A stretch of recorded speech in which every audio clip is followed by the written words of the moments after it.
y'all gotta brush her account for Leslie? Not coming in here requesting hair and makeup. We ain't on that yet. We can put that back there. We ain't on that yet. We ain't on that yet.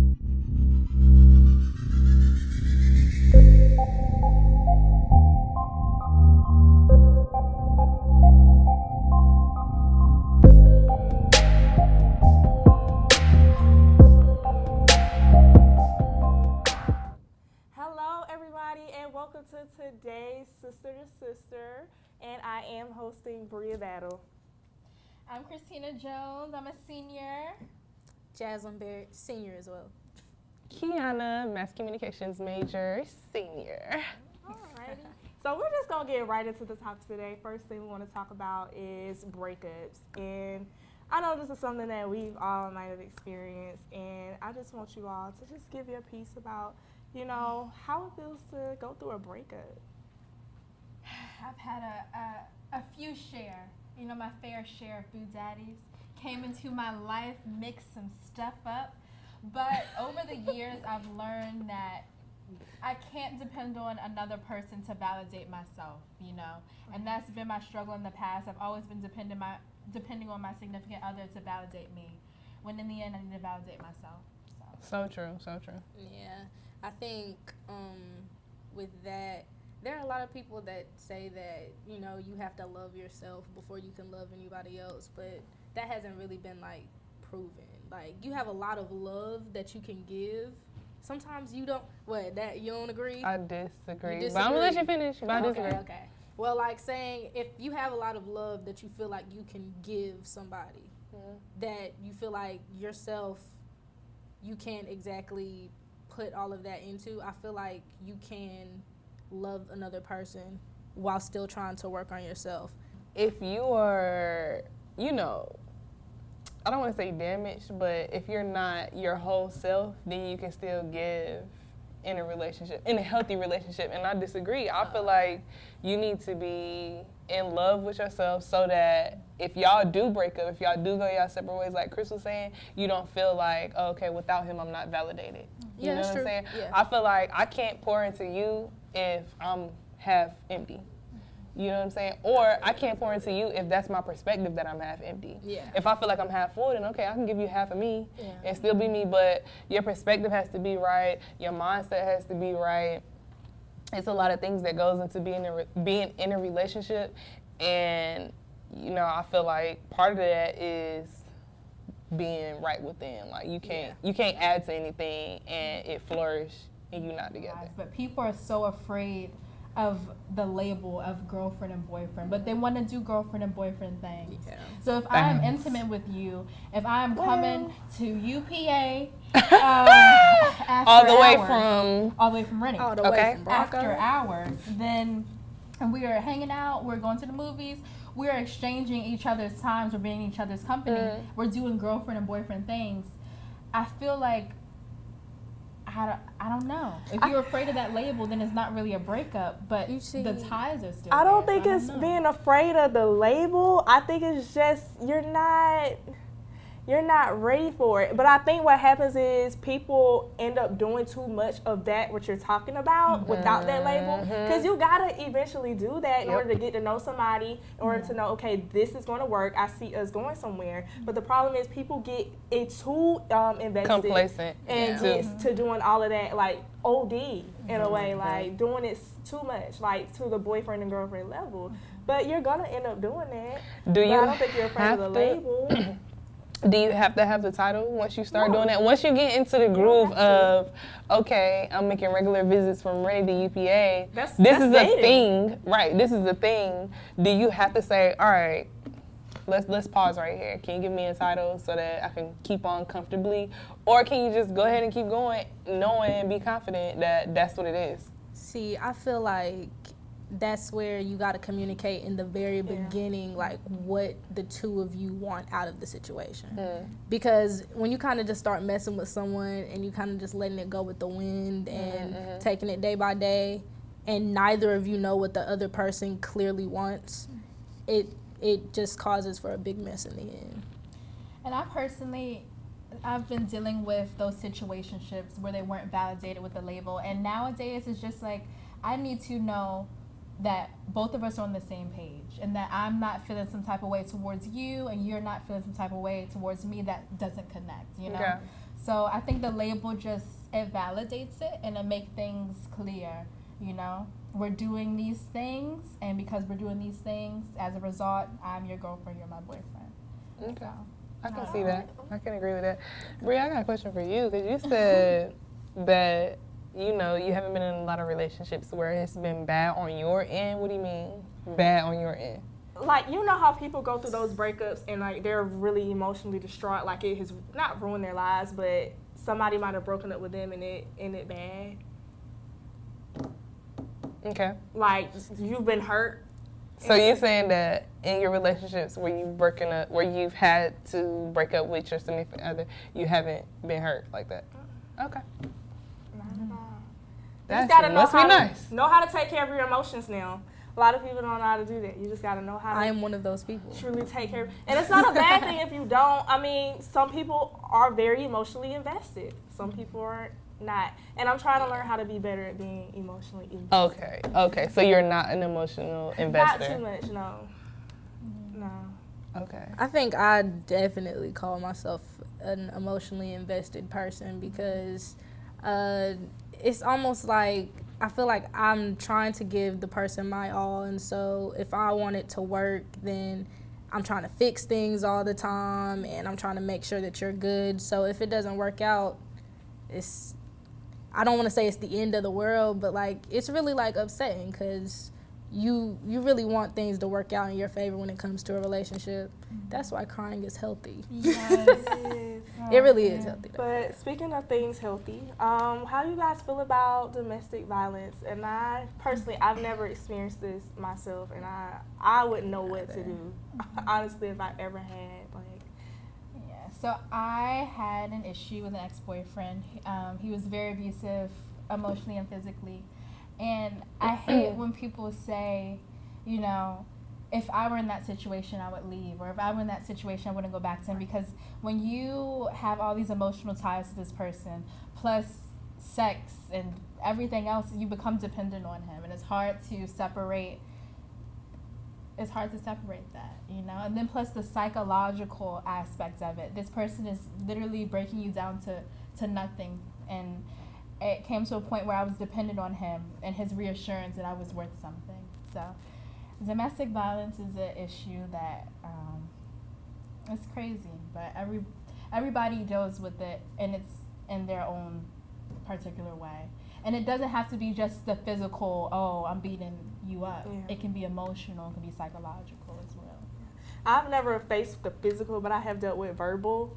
And it doesn't feel good, but that was one thing I was emotionally tied to. Now, I'm not emotionally invested all the time, but that one situation I was. And honestly, like, I did, you know, stand up for myself and try to defend myself where I was in the situation and let him know, hey, this I will not tolerate. But at the same time, like, I knew how much I loved him. I knew how much I cared about him. And I'm just like, I still can't let him go. But it's like it's like a battle within yourself. Yeah. A lot of people don't realize that you're thinking about, okay, I need to defend myself like I was trying to do. But at the same time, I have these feelings for this person, and I don't want to leave him. So it's very complicated, and it's tricky to get out of. It definitely is. I was in a relationship where I dealt with that for a couple of years. And I think that what helped was distance.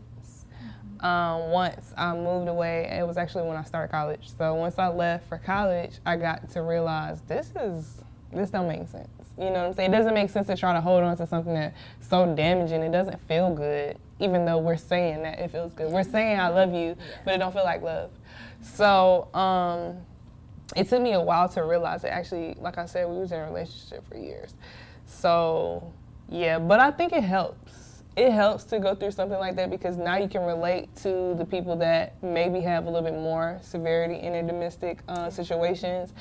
I think that there is a stigma with people that have never experienced it and they feel like, I don't even understand how that can happen.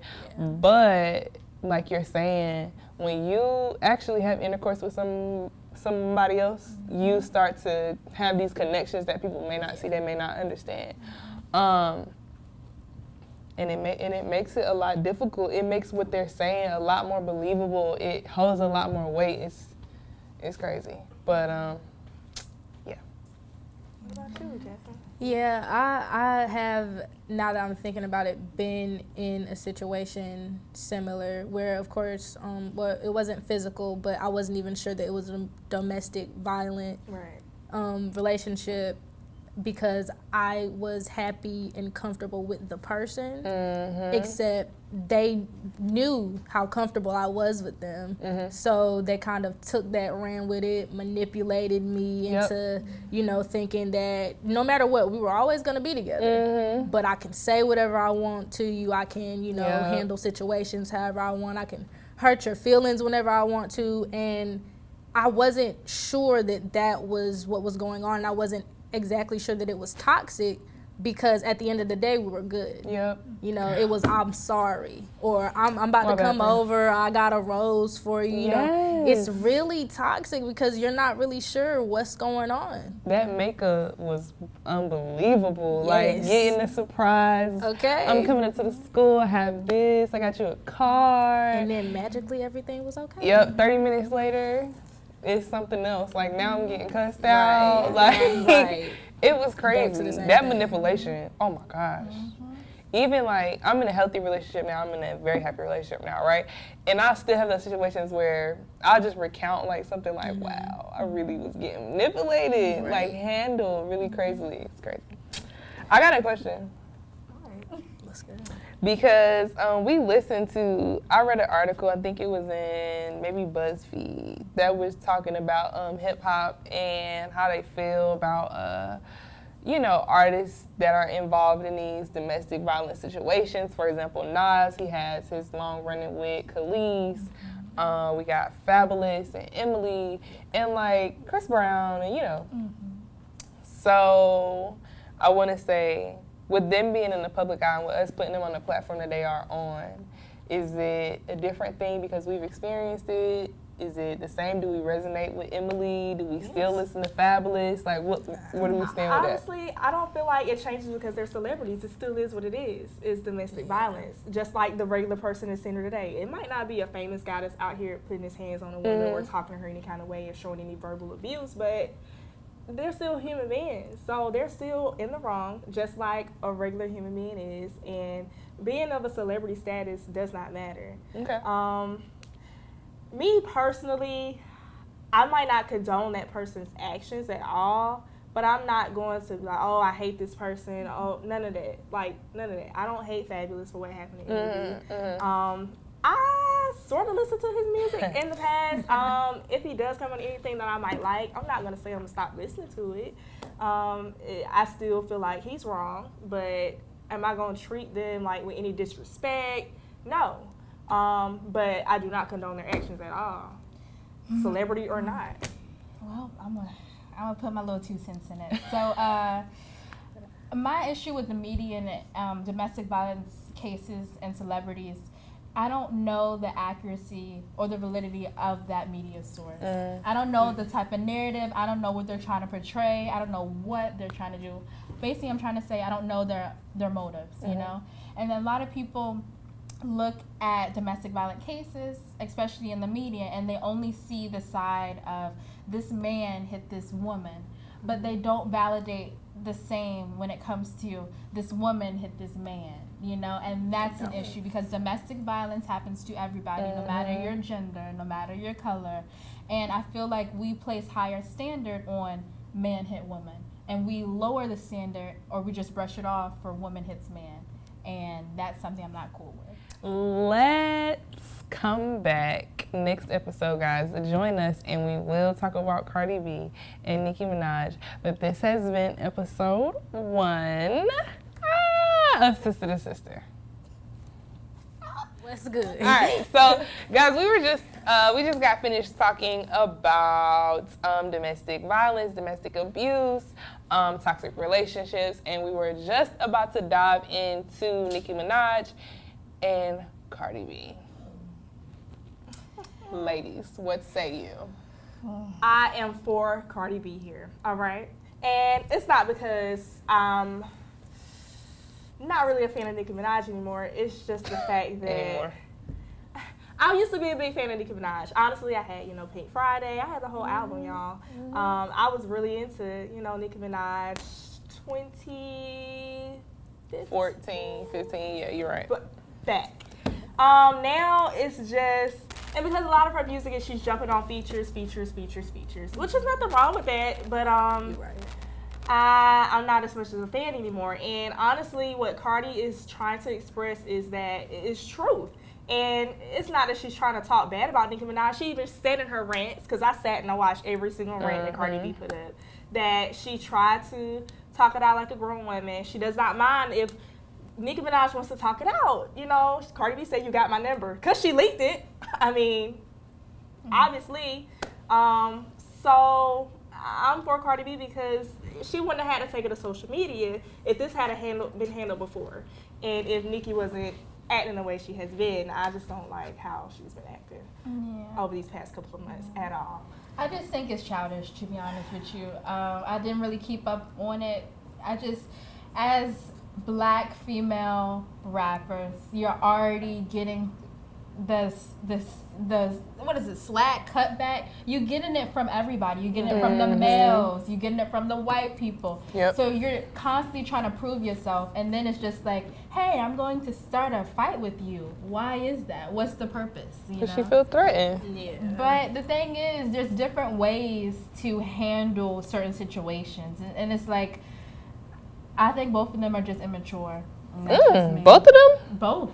Oh my gosh. Okay. Especially Nicki Minaj, because Nicki Minaj has been doing this for forever. But Cardi B, you have a child now. You gotta, I mean, it's Hold on. It's immature. Just because she have a child means that she can't defend herself as a rapper, as an artist. Excuse me, not a rapper.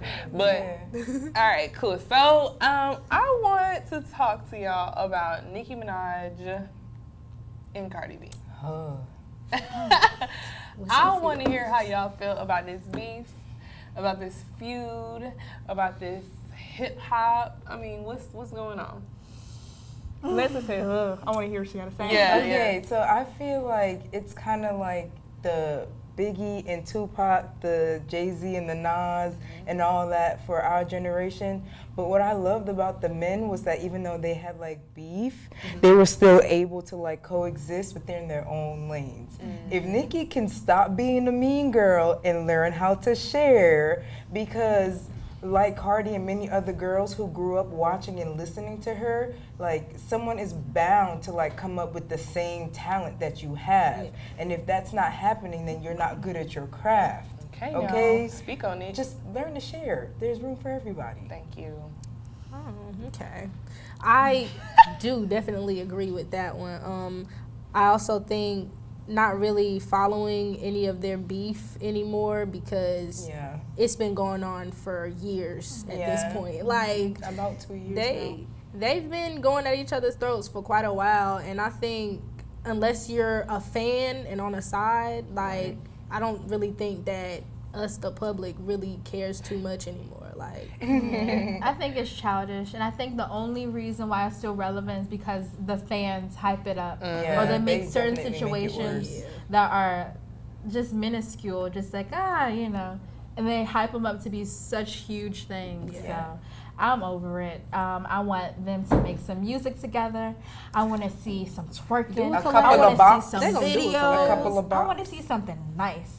This is all a PR stunt. I doubt it will happen. And I hate to say that because I know y'all have seen the pictures of those two together, and they look like they could have been the best of friends. And it just hurts my heart. But let me just say this right here, because I don't understand, and I don't know, maybe y'all might understand, but Nicki knew that when she came into this industry, you're not the only female rapper. Like there's gonna be somebody else that's gonna come up with the exact same talent, who's gonna step into the industry, who's gonna get some sort of limelight. And you cannot be this selfish. And I just don't understand. Like I really don't. They should have stopped giving her all them BET awards I think every that's what the single problem year was. consecutively. I feel like Nicki started to feel threatened a little bit because like Cardi the only female that's giving her some type of smoke. She's not the only female though, because I know, but I like see she's somebody right on there Twitter, with her though. Why she didn't have the same energy with Remy Ma? When She Remy Ma came to her She neck, did. That's true. Because I Remy give you that. shoots. she ain't had the same energy. Remy stabbed. Right, that's what I said. Remy will stab and shoot now. But I think that this is cool. I think it makes for good hip hop. I mean, let us see your skills, Cardi, because everybody thinks that, you know, you just a Migo prop up. Right. You know what I'm saying? You just want to Offset's little, he don't being a think puppet so. master. That's what people No, a are lot of saying people about are saying her. that. So why don't y'all squash the beast squash the beast? Why don't y'all squash the beef like they used to do back in the day? And let's hear some bars. Right.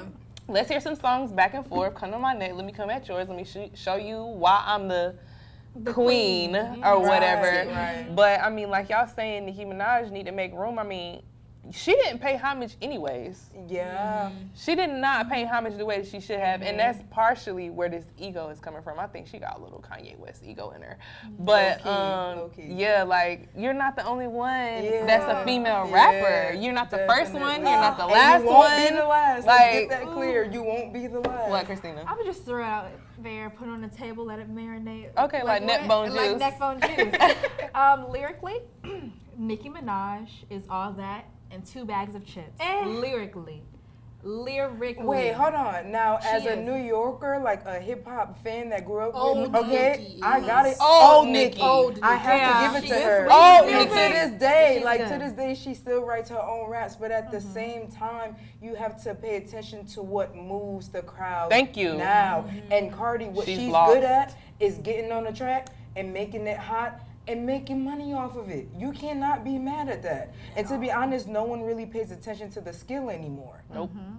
Long as At all. it's If it got a long hot as beat, you can could twerk to bop it a to little it, bit. yeah. That's it. It's That's all it catchy. takes. But does that make Cardi a better rapper because she can get on the No. beat No, and not no. lyrically perform as well as Nicki? No, they Does have that- what's their the own determination? 2 lanes. Thank you. You understand? Okay. Thank you.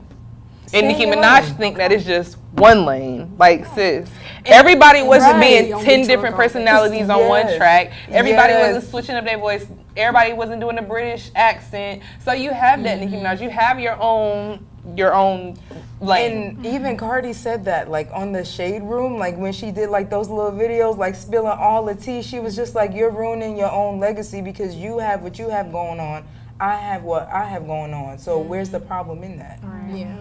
Yeah. I think that a lot of it comes from both of them wanting to be these industry props. Like, Nicki Minaj went from being raw and, you know, in the staircase, freestyling to now I'm a barb, now I used I'm to in. watch her on the DVDs Yeah. back in the day. Now I'm in Kmart, now I have lipsticks, and now I have this, and now I have this persona where I'm this businesswoman too, and that's fine. But Cardi didn't have to fight that hard to get that, and I feel like that's where the issue comes from. Nicki Minaj. Like that's true now, too. it's just if you a rapper, you entertainer, you coming in with all that. Like you coming in with the endorsements, you coming in with the Sprite commercials, you coming in with the Migos ad libs and all this extra stuff. So whatever. Nah, whatever. I was a huge Nicki Minaj fan, but I just don't like her attitude lately. Like, it's just ridiculous. Yeah. Like, open it No up. one likes a mean girl. Yeah. You win more if you let other people win with you. So. Yeah. Whatevs. But I also want to hear about how y'all feel about pro-choice and women's bodies and, you know, our decisions on how we move and all that good jazz. I know that we have a president in office now who feels that he should be able to control that, or men should be able to control what we do with our bodies and so on and so forth. So I want to hear how y'all feel. First off, Yeah. death to the patriarchy. Let's just start there. Okay. Okay. Pro-choice, I'm for it. I feel like that choice solely belongs to the woman. I feel like the woman is obligated to let the man know, especially be in the decision-making process, hey, this is how I'm feeling, hey, this is what I'm trying to do, and we can work out the ifs, ands, and buts later on. But just to exclude a man out, I don't think that's fair. But I don't think a man should really have say into what a woman is doing with her body. That's just my opinion. Anybody else? I agree. But for me personally, as of now, no, because I mean I'm not ain't nobody got no ring. They didn't put no ring on this finger. So as of now, I make my own decisions. Now, if I do have to consult with the man, like Christina said, involve him, like let him know, but he's not making the final decision on anything. Right. This is me. All this belongs to me. Right. This is Bria's. Right. His name is not on this. Okay. So I definitely agree with that part. Right. I think that a lot of the times people forget that when it comes to like pro-choice or even like pro-life is that there's so many different situations that you can be placed into where you have to end up making this life or death really big decision, and it can be really stressful and it can take a lot of toll like on your mental and psychological state.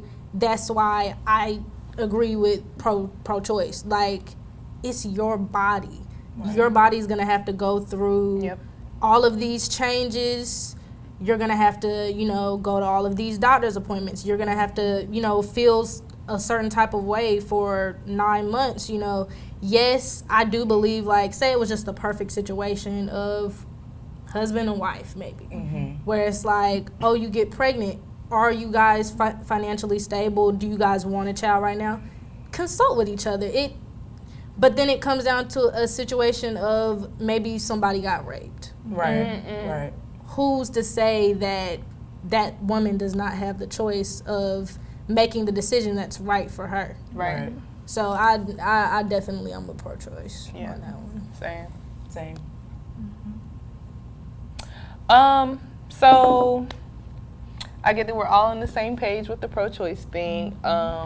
That's great to hear because I know there are some women who will relent that power to their significant other. Right. They will allow them to make those decisions because they feel they're stuck in the mindset of, the man is gonna provide, he's gonna... And that's not always the case, though. It's not, and especially not in this day and age. Okay. I know women who have 2-3 hustles. Yeah. Just to, feed one mouth.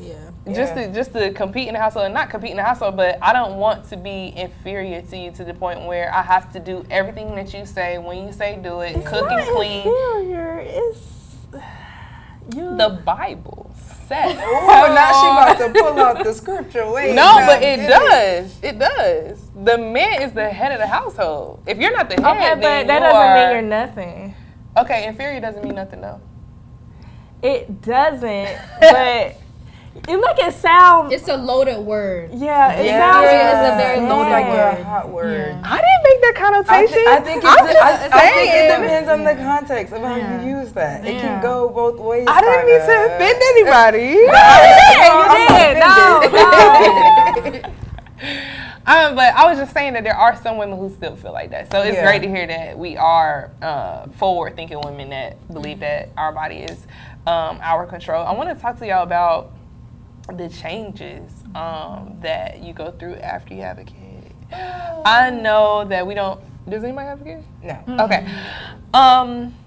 How do y'all feel as far as like plastic surgery and everything after you have a child because of your changes in your body and your appearance? Right. How do y'all feel about that? Like, are y'all open to that? Are y'all like, I would never go into the knife for this and that? Wait. I'm here for it because, like you said, like women, like our body goes through a lot of changes, and like like whether you've had like one child or like multiple children, like you don't have the snapback like you used to. The elasticity is gone. The skin is sagging, parts are dark, and it's like you don't feel beautiful and sexy anymore. But I feel like if you want to make that change, and if you feel like, okay, this is my decision to go under the knife because maybe this will help boost my confidence and stuff like that, then I'm all for it, But I'm not for like you doing it because you don't feel beautiful because society tells you that you're not. Yeah. That's not what I'm for. Okay.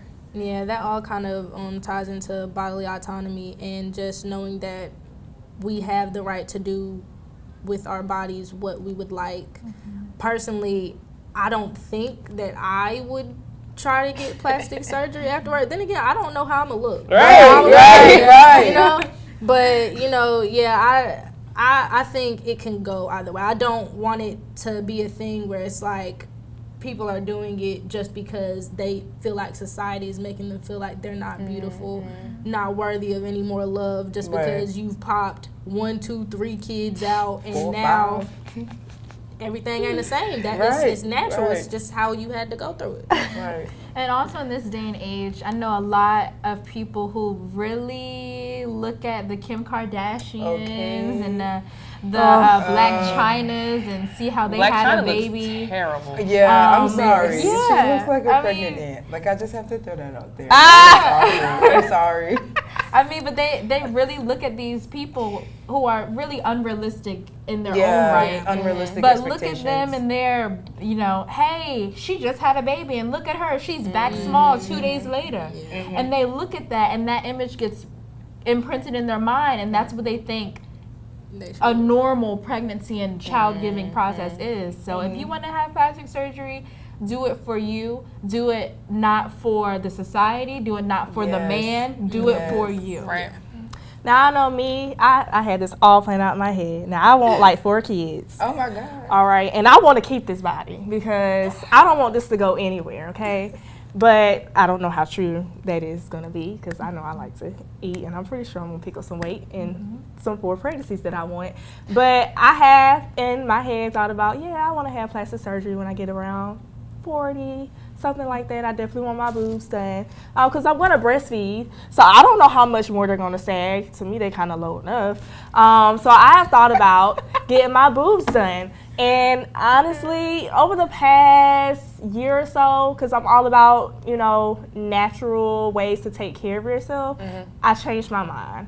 And that's only because I don't like to do things that aren't naturally right for your body. And honestly, a lot of these implants, all of these things, you don't know what coming to these, all this stuff, especially what happened with K. Michelle. Like, you don't know what is going on or what you're getting inserted in your body. Right. So it's just, I'm trying to be cautious of those things. Right. But I have, in my head, thought about, I want to have a breast lift. I want to have this. I want to have my butt done because I need a butt. So, I thought about all that. And that's my choice. And I feel like it's that woman's choice. If she does it for her, not because she feels pressure to do it, absolutely, but that's because she wants to make that decision within herself. Right. Absolutely. Okay, interesting. I just wanted to hear you guys' thoughts on that.